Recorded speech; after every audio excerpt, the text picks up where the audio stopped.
Heard a nice story this week. Yeah. There was actually one of the famous acharyas or saints in South India, Ramanuja, was asked by one of his students, so who is really a devotee of God? What are the saintly qualities? And Ramanuja said,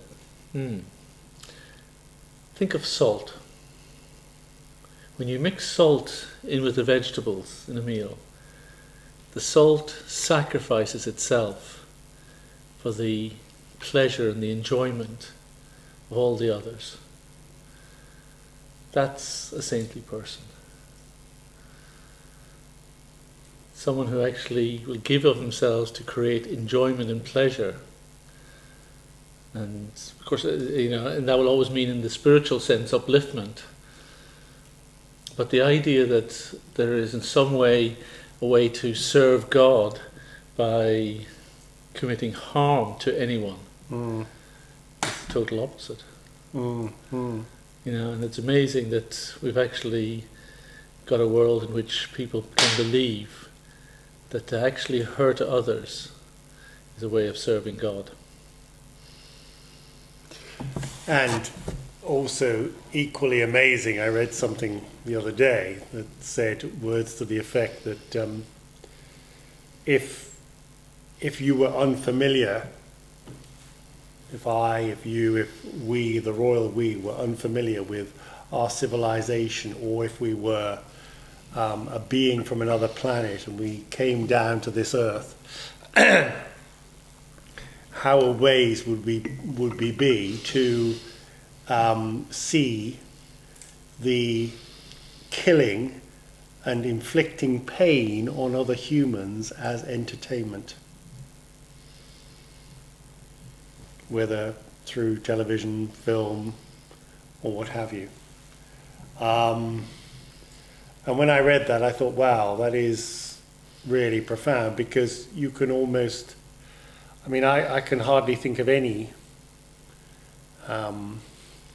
program or film that doesn't have this element of, of someone, if you like, going through some sort of pain, even if it's only emotional pain. It doesn't have to be physical pain. But isn't... I'm just going to take another view on that. Go on.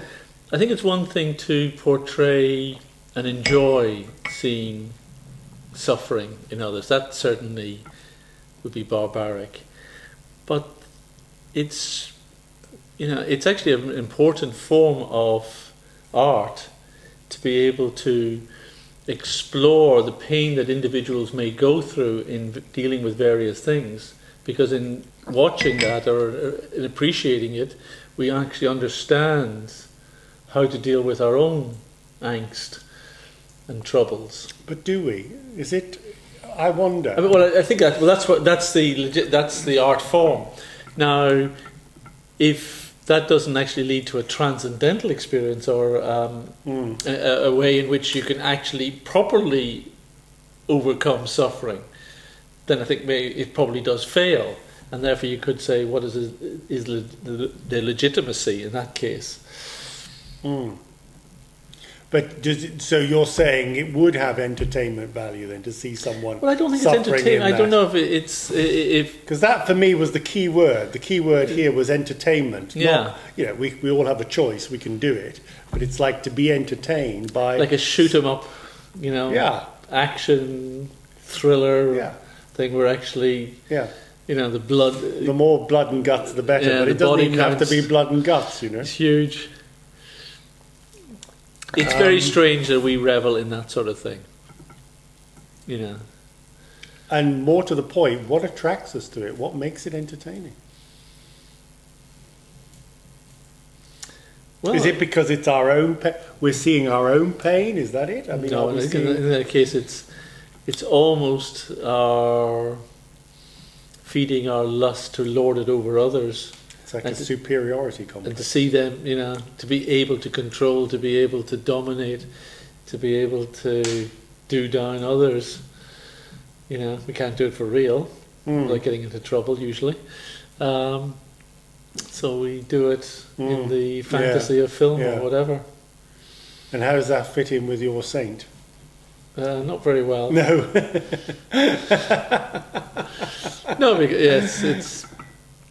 But let me ask you another question. But at the same time, you know, you can also say that for those who haven't reached kind of a saintly kind of attitude or behaviour, then often things like this are, you can either say they're pollutants in society, or you can say they're control valves, because to some degree,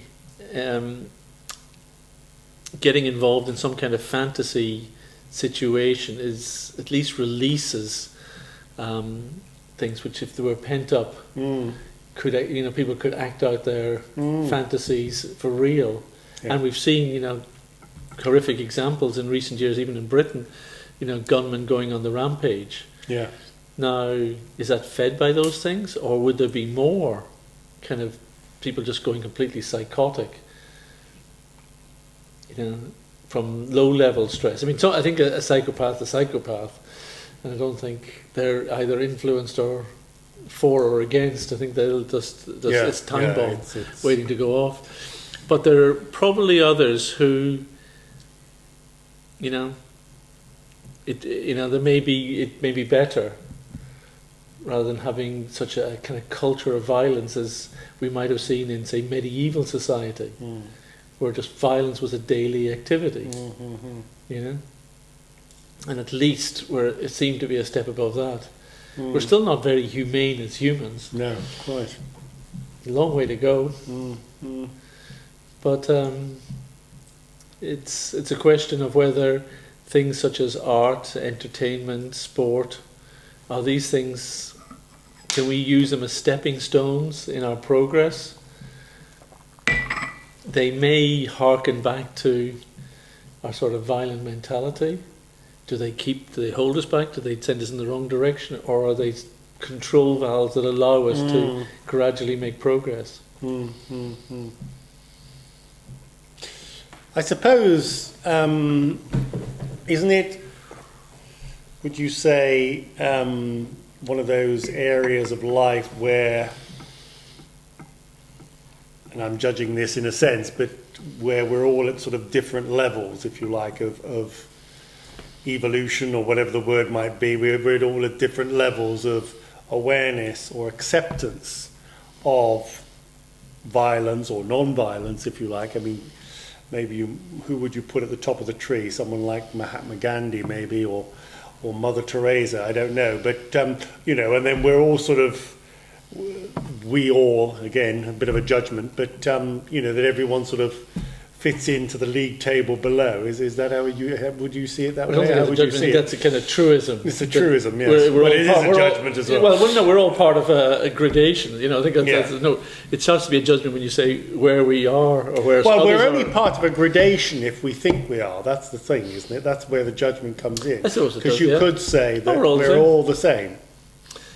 Yeah. That's and it's in fact our beliefs and our assumptions, our mental application that creates, Well, you know, which makes something entertaining, presumably. you know, the Hindu view is that we're all the same, yeah, and we're all different. You know, we are the same, actually. We're the same, you know, spiritual entity. We ultimately have the propensity to be controlled by the same material motives as anyone else. We, you know, could be at any stage of our kind of transmigrational evolution. Yeah. So there is no way to actually make a judgment that I'm in a better situation or I'm better situated. But at the same time, for kind of social arrangement, and also for helping the individual think, well, what's the step that I can do to better myself? Then we do make kind of gradations in a kind of temporal scene. And therefore we do have laws, for instance, or some kind of rules or norms in society to try and encourage a situation that is conducive to maybe further spiritual awakening, or at least what would we call sattvic or humane behaviour. So both things are there, and I think I think one without the other always leads to trouble. If we all just take, well, we're all the same, and actually there's certain stories in the So the Puranas. why do you say it always leads to trouble? Well, for instance, if you have an extreme of either, there's stories in the Puranas where certain sage wouldn't intervene or wouldn't get involved, or with situations where maybe there could have been a chance to mitigate some suffering. And sometimes because of their actions, suffering occurred. But because they were taking the view that it's all kind of relative and didn't want to get involved in the judgmental situation, Okay. certain things happened. And now you could say, well, from their point of view, whatever happened was all relative. But it doesn't feel so good from the receiving end of that. Yeah. Whereas at the other hand, if you kind of just do the judgmental thing and you actually think, I am better because I'm situated like this and this other person's a schmuck, and therefore I am better, without actually understanding, there for the grace of God go I, or there was I, or there would be I, or there am I, then that's also going to be a messy situation. So one good eye, one bad eye, I think, when we look out to the world.